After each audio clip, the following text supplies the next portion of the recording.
Halo, Cici Romet Kitchen mau masak rawon daging sapi. Bahan untuk membuat rawon ini ada daging sandung lamur, daging sapi yang bagian sandung lamur ya, 500 gram. Jadi sandung lamur itu mirip lemak, tapi dia bukan lemak yang hilang ketika direbus ya, tapi dia agak keras gitu. Ini semuanya ada 500 gram daging dan sandung lamurnya. Saya masukkan ke panci presto, tambahkan setengah sendok makan garam, masukkan air secukupnya. Mohon maaf saya nggak ngasih tahu seberapa banyak airnya, pokoknya sampai dagingnya itu terendam. Lalu kita tutup panci prestonya, kita masak selama 30 menit. Setelah 30 menit, matikan apinya dan jangan dibuka dulu panci prestonya, diamkan kurang lebih 45 menit sampai agak dingin. Bumbu untuk rawon kita sangrai dulu 4 butir kemiri. Tambahkan ketumbar butiran 1 sendok teh. Kita aduk-aduk. Lalu kita masukkan jinten setengah sendok teh. Ini jinten ini salah satu bumbu rahasia untuk membuat rawon yang otentik Surabaya. Jangan sampai skip jinten ya. Oke, jintennya masukkan lalu diaduk-aduk mulai meletup-letup seperti itu. Kita matikan apinya dan sisihkan.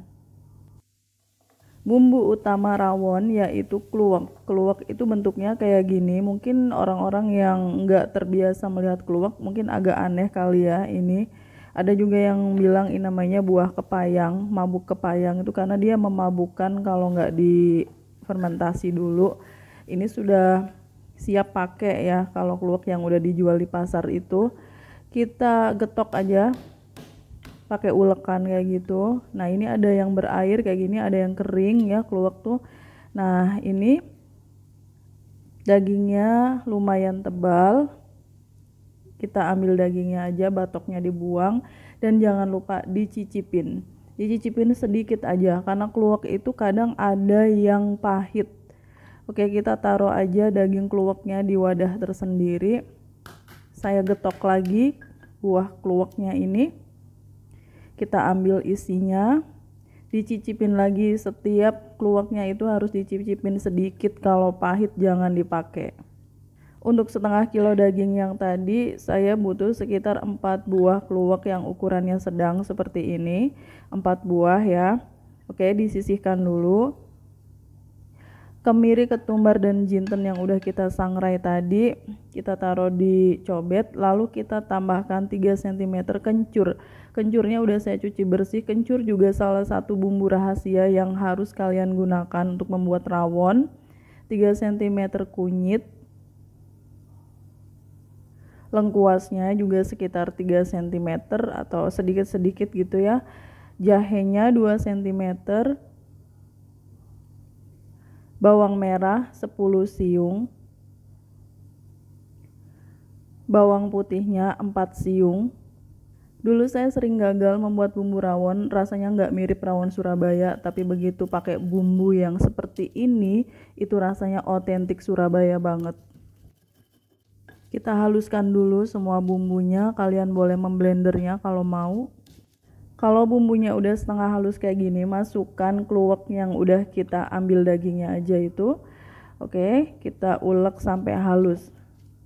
Kadang ada kluwek yang kering ya, kalau yang kering itu kalian bisa merendamnya dulu sebelum diulek. Bumbu rawonnya udah halus dan ini cukup banyak ya. Kalau kalian mau bikin rawon yang enak memang bumbunya harus banyak. Kita pinggirin dulu bumbunya. Ada kayu manis sekitar 6 cm kayu manis. Serehnya 2 batang, kita geprek dulu serehnya. Kalian ikuti bumbu ini satu persatu, semuanya dimasukkan, rawon kalian bakalan jos banget. 5 lembar daun jeruk purut. Saya sobek-sobek dulu. Lalu daun salamnya juga sekitar 5 lembar. Oke, ini semua bumbu yang mau kita gunakan untuk membuat rawon Surabaya. Untuk toppingnya ini wajib ada, harus ada bawang merah goreng. Ini bawangnya saya iris dulu secukupnya ya, diiris-iris. Nanti mau bikin bawang merah goreng untuk taburan, dan taburan lainnya ada daun bawang. Jadi taburannya tuh bukan pada saat disajikan, tapi pada saat rawonnya mau mateng itu harus diberi taburan bawang merah goreng dan daun bawang, itu wajib. Daun bawangnya udah saya potong-potong, kita sisihkan dulu. Kita bikin bawang merah goreng dulu, bawang merah goreng crispy-nya. Kalian boleh sih dikasih garam atau dikasih tepung gitu, tapi kalau untuk taburan rawon sebaiknya original aja, nggak perlu dikasih apa-apa bawang merahnya. Ini sudah mulai kecoklatan, saya angkat aja bawang merahnya, tiriskan. Minyaknya tadi bekas menggoreng bawang, nah itu saya kurangi sedikit, dan ini saya masukkan serai, daun salam, daun jeruk. Jadi bumbu-bumbunya itu kita goreng bareng ya. Kayu manis juga saya masukkan, lalu kita tambahkan bumbu yang udah kita haluskan tadi yang ada kluweknya. Kita mau tumis, ditumis sampai harum. Gunakan api kecil aja dan memasaknya tuh pelan-pelan. Bumbu seperti ini itu bisa awet kalau kalian memasaknya dengan benar ya, api kecil dan agak lama, nggak gosong. Ini bumbunya bisa kalian gunakan 2-3 hari lagi, atau kalau ditaruh di kulkas bisa tahan 1 minggu. Makanya banyak kan yang menjual bumbu rawon yang udah kemasan itu. Kalau kalian mau mengawetkan bumbu ini, tambahkan garam yang agak banyak, jadi nanti bumbunya lebih awet lagi. Ini karena mau langsung dipakai, jadi saya nggak menambahkan garam. Oke, ini udah cukup ya menumisnya, matikan apinya, dan kita sisihkan dulu bumbu rawonnya. Kita kembali ke daging yang udah dipresto tadi, kita buka penutupnya, udah 45 menit saya diamkan. Kita angkat daging sandung lamur ini dan dinginkan karena mau saya potong-potong. Potong daging sesuai selera aja, biasanya untuk rawon dipotongnya tuh hampir kayak potongan dadu kecil-kecil 1 kali suap gitu ya. Kalau kalian ada yang komen misalnya ngapain capek-capek di presto dulu pada saat dagingnya masih potongan besar, kenapa nggak dipotong kecil-kecil aja lalu di presto, atau dipotong kecil-kecil lalu langsung dimasak bareng dengan bumbu-bumbunya. Kenapa harus di presto dulu baru dikeluarkan dan dipotong-potong? Kalau kalian mencoba resep ini, kalian akan tahu hasilnya. Jadi daging itu ketika dia masih utuh direbus di presto kayak gitu, dia mengeluarkan kaldu yang sangat enak dibanding kalau kalian menumis dagingnya dulu. Oke, kalian bisa membuktikannya nanti kalau udah mencoba resep ini. Saya masukkan daging yang udah dipotong-potong ini ke dalam panci, lalu kita tuang air kaldu rebusan daging sandung lamur yang tadi yang kita presto itu, masukkan semua kaldunya. Setelah itu masukkan bumbu yang udah kita tumis tadi, masukkan semua bumbunya. Ini aromanya udah rawon banget, rawon Surabaya otentik, bumbunya memang seperti ini. Kita mau merebus rawon ini, sebelumnya kita tambahkan setengah sendok makan garam, lalu nyalakan kompornya, aduk-aduk sebentar. Ini kompornya udah nyala ya. Masukkan 1 sendok makan gula merah, gula merahnya udah saya sisir.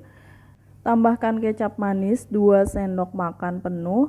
Meskipun ada gula merah dan kecap manis, tapi rawon ini nggak akan terasa manis. Bukan manis yang akan menonjol, tapi rasa kluwek dan bumbu-bumbu yang akan sangat terasa. Oke, sudah mendidih, kita lanjutkan memasak rawonnya sampai airnya menyusut dan dagingnya empuk, lebih empuk lagi. Meskipun sudah dipresto, tapi kita tetap merebusnya lagi agak lama supaya tambah empuk. Bagi kalian yang baru bergabung dengan Cece Romet Kitchen, silakan subscribe channel ini. Kalau kalian mau belajar masakan rumahan sehari-hari sampai dengan masakan internasional, subscribe ya. Tambahkan kaldu bubuk sekitar setengah sendok teh. Ini optional sebenarnya karena meskipun tanpa kaldu bubuk, kuahnya ini udah kuah kaldu sapi yang gurih banget. Kuah udah menyusut, daging udah empuk banget. Saya tambahkan daun bawang yang tadi kita potong-potong itu, kita masukkan semua daun bawangnya, lalu aduk sebentar. Terakhir kita masukkan bawang merah goreng. Jadi kita masukin daun bawang dan bawang merah gorengnya itu beberapa detik sebelum kita matikan kompornya. Oke, kita matiin kompornya, lalu kita tutup biar daun bawang dan bawang merah gorengnya itu aromanya lebih keluar lagi. Ini dia rawon Surabaya udah mateng, aromanya udah enak banget, luar biasa. Bumbu rahasianya harus pakai jinten, pakai kluwek, dan pakai kencur. Yang lainnya standar ya. Sajikan rawon dengan toge pendek yang segar, toge pendek yang mentah ya. Kalau di daerah Jawa Timur, toge pendek seperti ini banyak. Toge pendek ini wajib ada untuk disajikan dengan rawon. Jangan lupa sambal ya, sambalnya nih kalian bebas pakai sambal apapun, tapi biasanya sambal untuk rawon tuh cuma cabai rawit merah yang dihaluskan gitu aja. Telur asin ini juga biasanya selalu berdampingan dengan rawon, jadi kalian harus pakai telur asin supaya mirip rawon Surabaya. Tempe goreng ini pelengkap, boleh ada boleh nggak ada, dan yang pasti harus ada kerupuk udang. Saya adanya kerupuk udang yang kecil-kecil kayak gini, harusnya pakai kerupuk udang yang lebih lebar lagi. Telur asinnya kita belah dulu. Sudah lengkap semua ya rawon dengan kondimennya itu. Ini rawonnya udah kelihatan enak banget, ada sambal, ada kerupuk udang, tempe goreng, telur asin, toge pendek yang mentah. Pokoknya semua itu harus ada untuk menyajikan rawon yang komplit. Jujur aja, ini resep rawon yang udah turun-temurun di keluarga suami saya. Ini resep nenek dari suami saya yang orang Jawa Timur dan pernah tinggal lama di Surabaya. Jadi rasanya memang otentik rawon Surabaya banget. Ini dia rawonnya, sudah saya sajikan di mangkok dan saya mau makan pakai nasi. Sengaja saya pisahin kayak gini karena saya tim makan yang enggak diaduk ya. Kalau kalian tim yang suka diaduk, bubur ayam diaduk, rawon diaduk, semua serba diaduk, tinggal dicampur-campurin aja. Tapi karena saya enggak suka diaduk-aduk, jadinya tadi dipisah ya, rawonnya sendiri, nasinya sendiri. Karena saya suka toge, saya tambahin lagi togenya. Ini sudah komplit rawon. Ada dagingnya, ada sambal, toge, telur asin, tempe goreng, dan kerupuk. Saya mau cobain ya. Dagingnya empuk banget. Dan yang paling enak itu kuah rawonnya. Kuah rawonnya tuh bumbunya nendang, kerasa kluweknya, kerasa rempah-rempahnya. Toge mentah, sambal, telur asin, tempe, kerupuk, semuanya itu semakin menyempurnakan rawon yang emang udah enak. Makan rawonnya aja pakai toge sama sambal udah enak banget. Kalian harus coba resep ini di rumah. Ini otentik rawon Surabaya. Thanks for watching. Please like, comment, share, and subscribe. Sampai ketemu di video Cece Romet Kitchen selanjutnya. Bye.